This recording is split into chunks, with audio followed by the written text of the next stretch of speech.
शोभना भरतिया जी, Hindustan times के आपकी team के सभी सदस्य, यहाँ उपस्थित सभी गेस्ट, देवी और सज्जनों, सबसे पहले तो मैं आप सबकी क्षमा चाहता हूं क्योंकि मैं चुनावी मैदान में था तो वहां से आते आते थोड़ी देर हो गई, लेकिन सीधा एयरपोर्ट से पहुंचा हूं आपके बीच। शोभना जी बहुत बढ़िया बोल रही थी।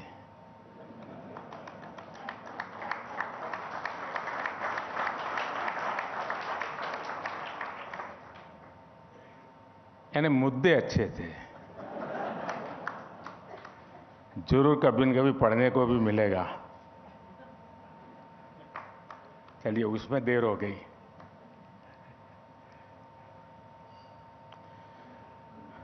साथियों, आप सबको नमस्कार।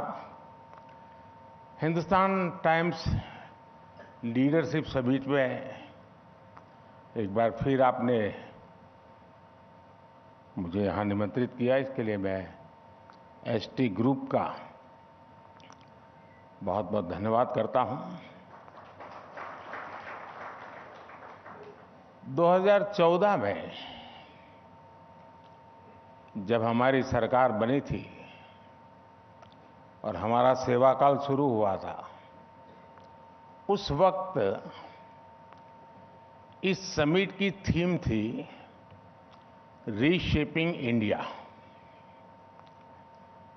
यानी एसटी ग्रुप ये मानकर चल रहा था कि आने वाले समय में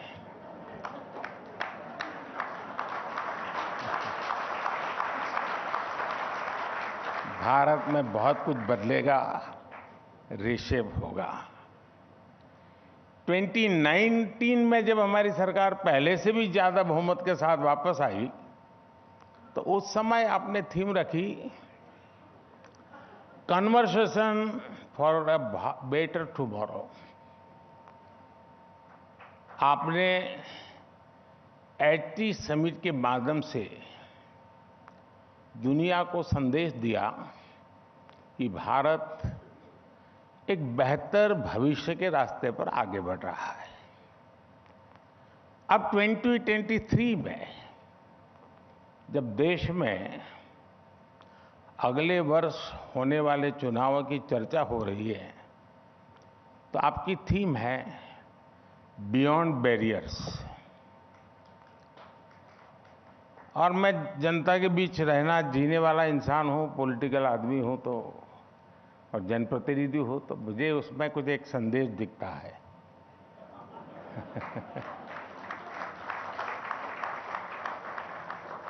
आमतौर पर ओपिनियन पोल चुनाव के कुछ हफ्ते पहले आते हैं और बताते हैं क्या होने वाला है, लेकिन आपने साफ संकेत दे दिया है कि देश की जनता इस बार सारे बैरियर्स तोड़कर हमारा समर्थन करने वाली है।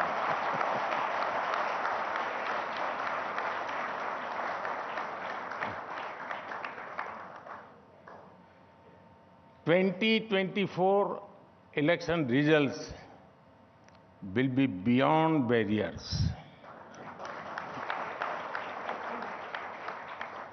साथियों,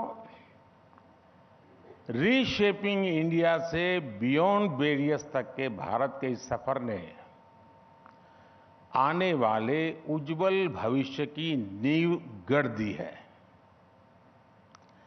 इसी नींव पर विकसित भारत का निर्माण होगा, भव्य और समृद्ध भारत का निर्माण होगा। लंबे समय तक भारत और हम भारतीयों को अनेक बैरियर्स का सामना करना पड़ा।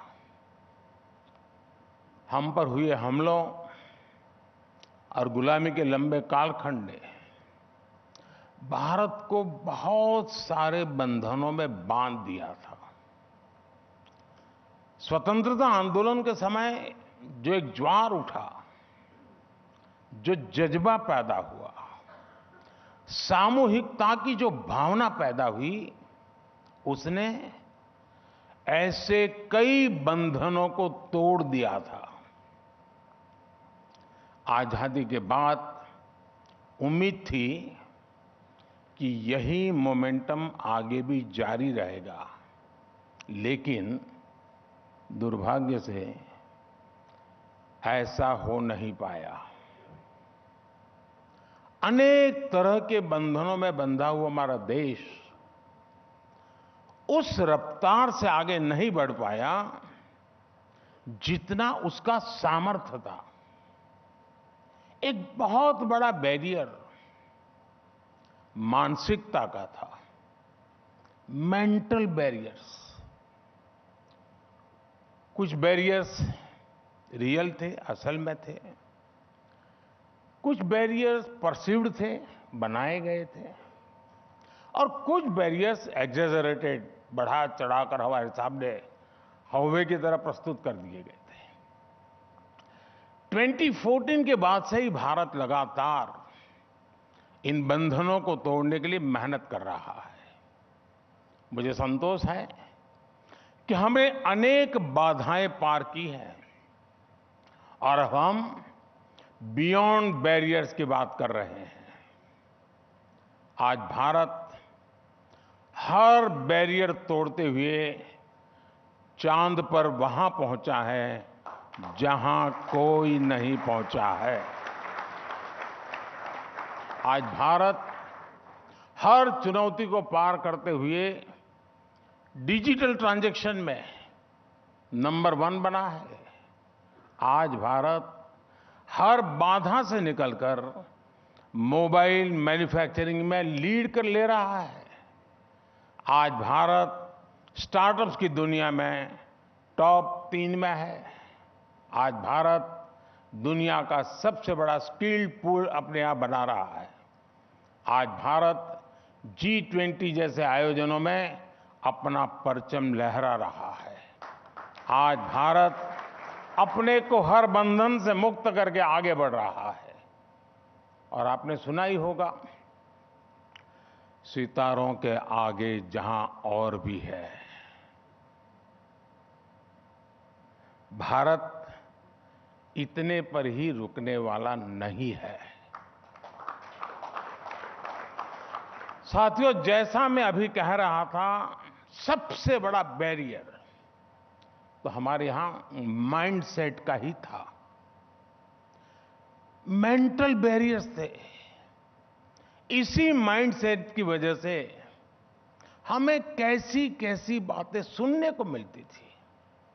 इस देश का कुछ हो ही नहीं सकता, इस देश में कुछ बदल ही नहीं सकता, और अपने यहां सब ऐसे ही चलता है।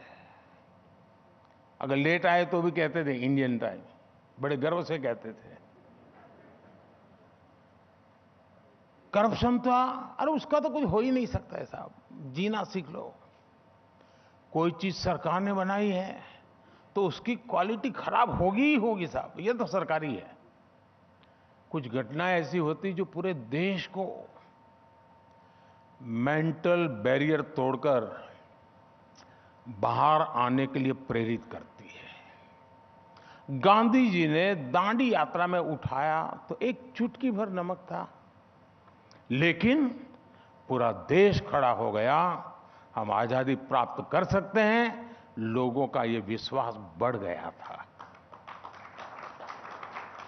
अभी चंद्रयान की सफलता से कोई 140 करोड़ देशवासी अचानक वैज्ञानिक नहीं बन गए हैं, एस्ट्रोनॉट नहीं बन गए हैं, लेकिन पूरे देश एक आत्मविश्वास से भरा हुआ माहौल आज भी हम अनुभव कर रहे हैं। और क्या निकलता है, हम कर सकते हैं, हम हर सेक्टर में आगे जा सकते हैं। आज हर भारतीय बुलंद हौसले से भरा हुआ है। स्वच्छता का विषय याद होगा आपको। कुछ लोग कहते थे कि लाल किले से पीएम का स्वच्छता की बात करना, टॉयलेट की बात करना इस पद की गरिमा के खिलाफ है। सैनिटरी पैड ऐसा शब्द था जिसे लोग, खासकर पुरुष, सामान्य बोलचाल की भाषा में भी बोलने से बचते थे। मैंने लाल किले से विषय उठाए और वहीं से माइंडसेट बदलने की शुरुआत हुई। आज स्वच्छता एक जन आंदोलन बन गया है। आप याद करिए, खादी को कोई पूछता तक नहीं था। हम जैसे नेताओं का यही वो विषय रह गया था। वो भी चुनाव में जरा लंबा कुर्ता पहन के पहुंच जाना, यही हो गया था। लेकिन अब पिछले 10 साल में खादी की बिक्री 3 गुना से ज्यादा बढ़ गई है। साथियों, जनधन बैंक अकाउंट्स की सफलता देशवासी जानते हैं। लेकिन जब हम इस योजना को लेकर आए थे तो कुछ एक्सपर्ट ने कहा था कि ये अकाउंट खोलना संसाधनों की बर्बादी है, गरीब इनमें एक पैसा भी नहीं डालेगा। बात केवल पैसे की नहीं थी, बात थी मेंटल बैरियर तोड़ने की, माइंडसेट बदलने की। ये लोग गरीब के उस अभिमान को, उस स्वाभिमान को कभी समझ नहीं पाए जो जनधन योजना ने उस गरीब को मैं जगाया। उसे तो बैंकों के दरवाजे तक जाने की हिम्मत नहीं होती थी, वो डरता था। उसके लिए बैंक अकाउंट होना भी अमीरों की चीज थी। जब उसने देखा कि बैंक खुद उसके दरवाजे तक आ रहे हैं तो उसमें एक विश्वास जगा, एक स्वाभिमान जगा, उसके मन में एक नया बीज पनपा। आज वो बड़े अभिमान से अपने जेब में से रुपए कार्ड निकालता है, रुपए कार्ड का इस्तेमाल करता है। हम तो जानते हैं, आज से 5-10 साल पहले स्थिति ये थी कि किसी बड़ी होटल में बड़े बड़े लोग खाना खा रहे हैं तो उनके बीच में भी कंपटीशन रहती थी। वो जब बटवा निकालता था तो चाहता था कि वो देखे कि उसके बटवे में 15-20 कार्ड है। कार्ड दिखाना भी फैशन थी, कार्ड की संख्या स्टेटस विषय था। मोदी ने उसको गरीब के जेब में डाल करके रख दिया था। मेंटल बैरियर कैसे तोड़े जाते हैं दोस्तों। आज गरीब को लगता है कि जो अमीर के पास है वो मेरे पास भी है। इस बीज ने वट वृक्ष बनकर कितने ही फल दिए। एसी कमरों की नंबर और नैरेटिव वाली दुनिया में रहने वाले लोग गरीब के इस मनोवैज्ञानिक सशक्तिकरण को कभी नहीं समझ पाएंगे। लेकिन मैं एक गरीब परिवार से आया हूं, गरीबी को जीकर यहां आया हूं, इसलिए जानता हूं कि सरकार के इन प्रयासों ने कितने सारे बैरियर्स को तोड़ने का काम किया है। माइंडसेट में ये परिवर्तन देश के भीतर ही नहीं, बाहर भी आया है। पहले आतंकी हमला होता था तो हमारी सरकारें दुनिया से अपील करती थी कि हमारी मदद करिए, विश्व मत बनाने के लिए जाना पड़ता था, आतंकियों को रोकिए। हमारी सरकार में आतंकी हमला हुआ तो हमले का जिम्मेदार देश दुनिया भर से खुद को बचाने के लिए गुहार लगाता है। भारत के एक्शन ने दुनिया का माइंडसेट बदला। 10 साल पहले दुनिया सोचती थी कि भारत क्लाइमेट एक्शन के संकल्पों में बाधा है, एक रुकावट है, नेगेटिव है। लेकिन आज भारत दुनिया के क्लाइमेट एक्शन के संकल्पों को लीड कर रहा है, अपने टारगेट को समय से पहले हासिल करके दिखा रहा है। आज माइंडसेट बदलने का प्रभाव हम स्पोर्ट्स की दुनिया में भी देख रहे हैं। लोग खिलाड़ियों को कहते थे, खेल तो रहे हो लेकिन कैरियर में क्या करोगे, नौकरी का क्या करोगे। सरकारों ने भी खिलाड़ियों को भगवान भरोसे छोड़ दिया था। ना उनकी ज्यादा आर्थिक मदद होती थी और ना ही स्पोर्ट्स इंफ्रास्ट्रक्चर पर ध्यान दिया जाता था। हमारी सरकार ने इस बैरियर को भी हटाया। अब आज एक के बाद एक टूर्नामेंट में हमारे यहां मेडल्स की बारिश हो रही है। फ्रेंड्स, भारत में सामर्थ्य की कमी नहीं है, संसाधनों की कमी नहीं है। हमारे सामने एक बहुत बड़ा और रियल बैरियर रहा है गरीबी का। गरीबी को स्लोगन से नहीं, सॉल्यूशन से ही लड़ा जा सकता है। गरीबी को नारे से नहीं, नीति और नीयत से ही हराया जा सकता है।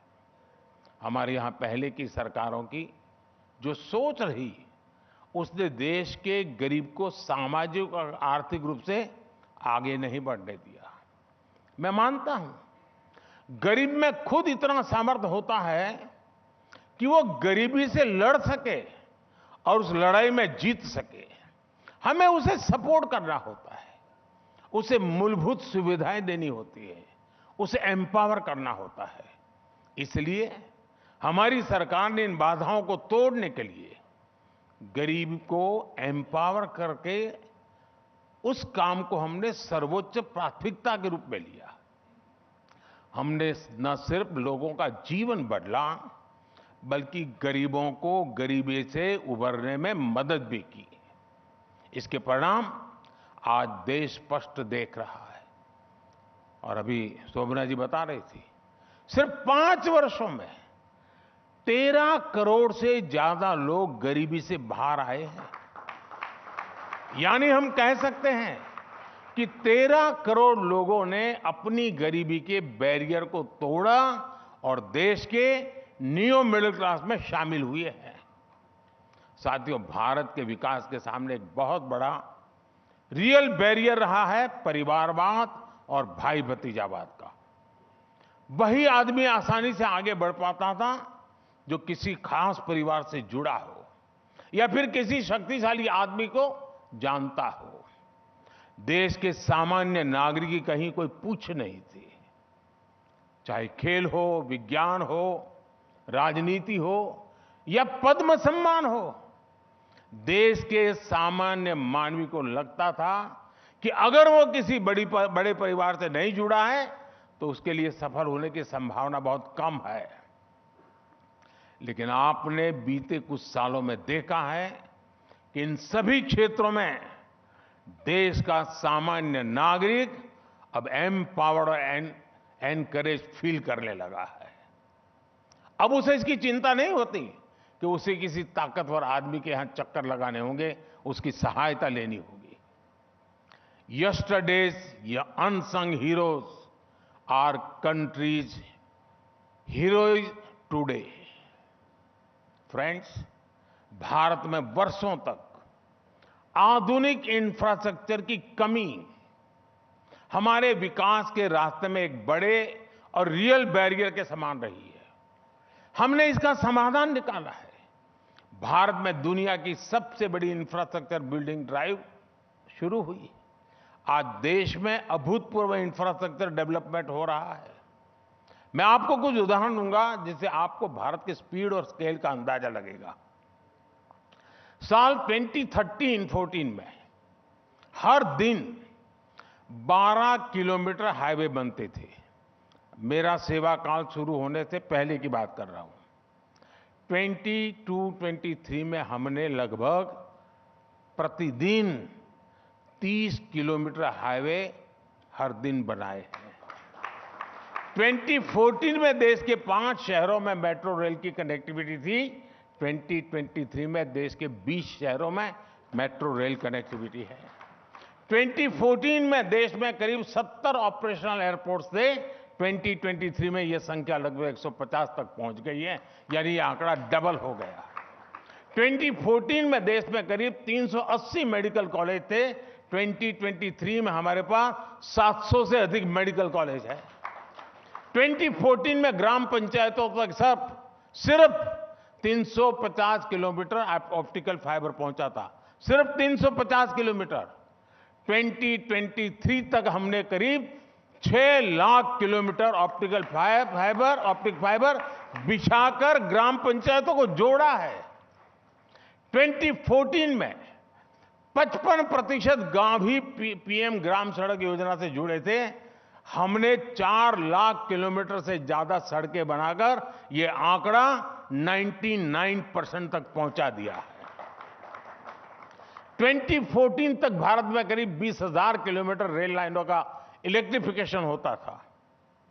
ध्यान से सुनिए, 70 साल में 20,000 किलोमीटर रेल लाइनों का इलेक्ट्रिफिकेशन, जबकि हमारी सरकार ने 10 साल में करीब 40,000 किलोमीटर रेल लाइनों का इलेक्ट्रिफिकेशन किया है। ये आज के भारत की स्पीड है, स्केल है और भारत की सक्सेस का प्रतीक है। साथियों, बीते वर्षों में हमारा देश कुछ परसीव्ड बैरियर्स से भी बाहर निकला है। एक समस्या हमारे यहां पॉलिसी मेकर्स, हमारे पॉलिटिकल एक्सपर्ट के दिमाग में भी थी। वो ये मानते थे कि गुड इकोनॉमिक्स, गुड पॉलिटिक्स हो ही नहीं सकती। अनेक सरकारों ने भी इसे ही मान लिया और इसके कारण देश को राजनीतिक और आर्थिक दोनों ही मोर्चों पर मुश्किलें बढ़ने लगी। लेकिन हमने गुड इकोनॉमिक्स और गुड पॉलिटिक्स को एक साथ ला करके दिखाया है। आज सब ये स्वीकार कर रहे हैं कि गुड इकोनॉमिक्स, गुड पॉलिटिक्स भी है। हमारी बेहतर आर्थिक नीतियों ने देश में तरक्की के नए रास्ते खोले हैं। इससे समाज के हर वर्ग का जीवन बदला और इन्हीं लोगों ने हमें इतना बड़ा बहुमत देने के लिए स्थिर सरकार के लिए वोट दिया। चाहे जीएसटी हो, चाहे बैंकिंग क्राइसिस का समाधान हो, चाहे कोविड संकट से निकलने के लिए बनाई गई नीतियां हो, हमने हमेशा उन नीतियों को चुना जो देश को लॉन्ग टर्म सॉल्यूशन दे और सिटीजन्स को लॉन्ग टर्म फायदे की गारंटी दे। साथियों, परसीव्ड बैरियर्स का एक और उदाहरण है महिला आरक्षण बिल। दशकों तक लटकने के बाद ऐसा लगने लगा था कि बिल कभी पास नहीं होगा, लेकिन अब यह बाधा भी हमने पार कर ली है। नारी शक्ति बंधन अधिनियम आज एक सच्चाई है। फ्रेंड, आपसे बात करने शुरुआत में मैंने एक और विषय कहा था, एग्जैजरेटेड बैरियर्स की भी बात की थी। हमारे देश में कुछ बाधाएं, कुछ समस्याएं ऐसी भी रही जिन्हें पहले की सरकारों द्वारा और पंडितों के द्वारा, विवाद करने वाले लोगों के द्वारा अपने राजनीतिक स्वार्थ के लिए ऐसा बड़ा हवा खड़ा कर दिया था, ऐसा बड़ा बना दिया था। उदाहरण के लिए, जब भी कोई आर्टिकल 370 को जम्मू कश्मीर से हटाने की बात करता था तो अनेकों बातें मैदान में आ जाती। एक तरह से मनोवैज्ञानिक दबाव बना दिया था कि अगर ऐसा हुआ तो आसमान जमीन पर आ जाएगा। लेकिन 370 की समाप्ति ने उस पूरे इलाके को समृद्धि और शांति और विकास के नए रास्ते खोल दिए। लाल चौक की तस्वीरें बताती हैं कि कैसे जम्मू कश्मीर का कायाकल्प हो रहा है। आज वहां टेररिज्म का अंत हो रहा है, टूरिज्म लगातार बढ़ रहा है। जम्मू कश्मीर विकास की नई ऊंचाइयों पर पहुंचा है। ये हमारा पहुंचे, इसके लिए भी हमारा कमिटमेंट है। साथियों, यहां मौजूद अनेक लोग मीडिया के क्षेत्र से हैं। हम तक ब्रेकिंग न्यूज पहुंचाने वाले मीडिया की प्रासंगिकता बहुत अधिक रही है। समय पर ब्रेकिंग न्यूज देने की परंपरा तो ठीक है, लेकिन ये एनालिसिस भी जरूरी है कि पहले किस तरह की ब्रेकिंग न्यूज होती थी और अब क्या होती है। 2013 से 2023 के बीच भले ही एक दशक का समय बीता हो, लेकिन इस दौरान आए बदलावों में जमीन और आसमान का अंतर है। जिन लोगों ने 2013 में इकोनॉमी को कवर किया है, उन्हें याद होगा कि कैसे रेटिंग एजेंसीज भारत की जीडीपी ग्रोथ फोरकास्ट का डाउनवर्ड रिवीजन करती थी। लेकिन 2023 में बिल्कुल विपरीत हो रहा है। अंतर्राष्ट्रीय संस्थाएं और रेटिंग एजेंसीज अब हमारी ग्रोथ फोरकास्ट का अपवर्ड रिवीजन कर रही है। 2013 में बैंकिंग सेक्टर की सस्ता हालत की न्यूज आती थी, लेकिन अब 2023 में हमारे बैंक अपने बेस्ट एवर प्रॉफिट्स और परफॉर्मेंस को दिखा रहे हैं। 2013 में देश में अगस्ता वेस्टलैंड हेलीकॉप्टर घोटाले की खबरें छाई रहती थी, लेकिन 2023 में अखबार और न्यूज चैनल्स में चलता है कि भारत का डिफेंस एक्सपोर्ट अब रिकॉर्ड हाई पर पहुंच गया है। 2013-14 की तुलना में इसमें 20 गुना से ज्यादा की बढ़ोतरी हुई है। रिकॉर्ड स्कैम से रिकॉर्ड एक्सपोर्ट तक हमने एक लंबा रास्ता तय किया है। साथियों, 2013 में आपको ऐसे कई नेशनल और इंटरनेशनल पब्लिकेशन मिल जाएंगे जो हेडलाइन देते थे कि कठिन आर्थिक स्थितियों के कारण मिडिल क्लास के सपने तबाह हो गए हैं।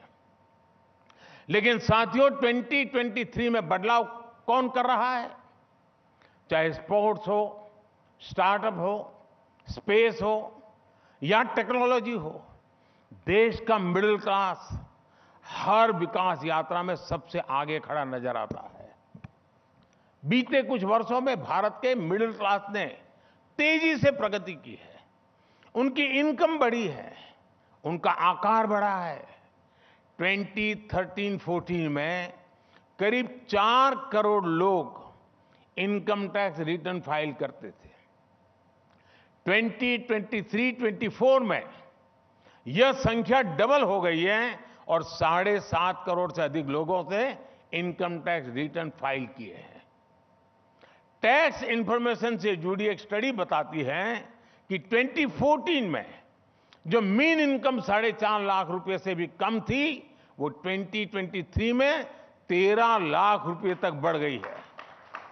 इसका मतलब है कि भारत में लाखों लोग लोअर इनकम ग्रुप से हायर इनकम ग्रुप की ओर बढ़ रहे हैं। मुझे याद है, हिंदुस्तान टाइम्स में ही पिछले दिनों एक लेख छपा था जिसमें इनकम टैक्स डेटा से जुड़े अनेक इंटरेस्टिंग फैक्ट बताए गए थे। एक बड़ा ही दिलचस्प आंकड़ा सालाना 5.5 लाख रुपए से लेकर 25 लाख रुपए की तनख्वाह पाने वालों का है। साल 2011-12 में इस सैलरी ब्रैकेट में कमाने वालों की टोटल इनकम को जोड़ दें तो यह आंकड़ा था करीब 2.25 लाख करोड़ रुपए। यानी तब भारत में 5.5 लाख से 25 लाख सैलरी पाने वालों की कुल सैलरी जोड़ दे तो वो 2.25 लाख करोड़ रुपए से भी कम थी। 2021 तक ये बढ़कर 14.5 लाख करोड़ हो गई।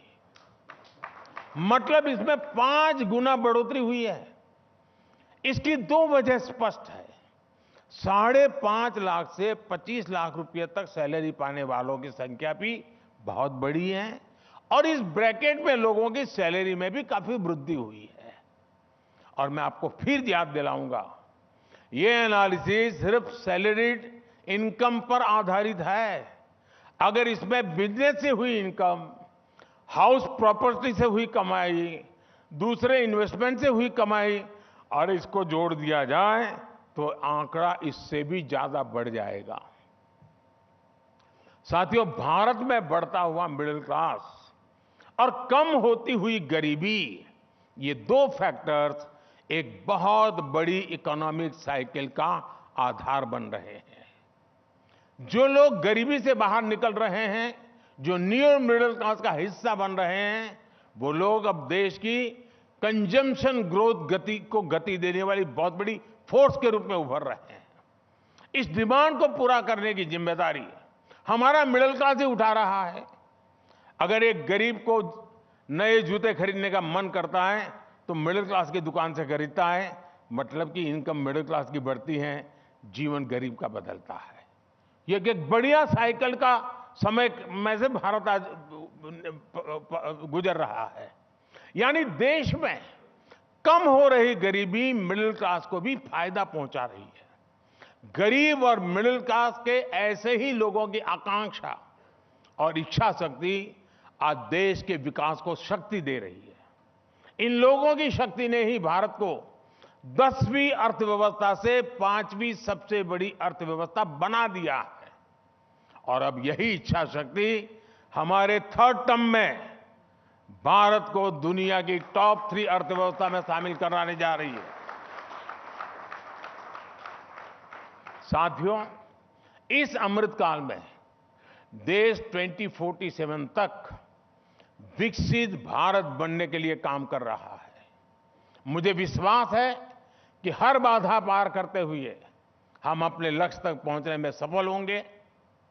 आज गरीब से गरीब व्यक्ति से लेकर दुनिया के सबसे अमीर इन्वेस्टर्स तक ये मानने लगे हैं कि ये भारत का वक्त है।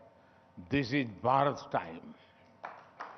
हर भारतीय का आत्मविश्वास ही हमारी सबसे बड़ी शक्ति है। इसके बल पर हम किसी भी बैरियर उसके पार जा सकते हैं। अब मुझे विश्वास है कि 2047 में, यहां से कौन कितने होंगे मुझे मालूम नहीं है, लेकिन मैं विश्वास से कहता हूं 2047 में जब हिंदुस्तान टाइम्स लीडरशिप समिट होगी तो उसकी थीम होगी डेवलप्ड नेशन व्हाट नेक्स्ट।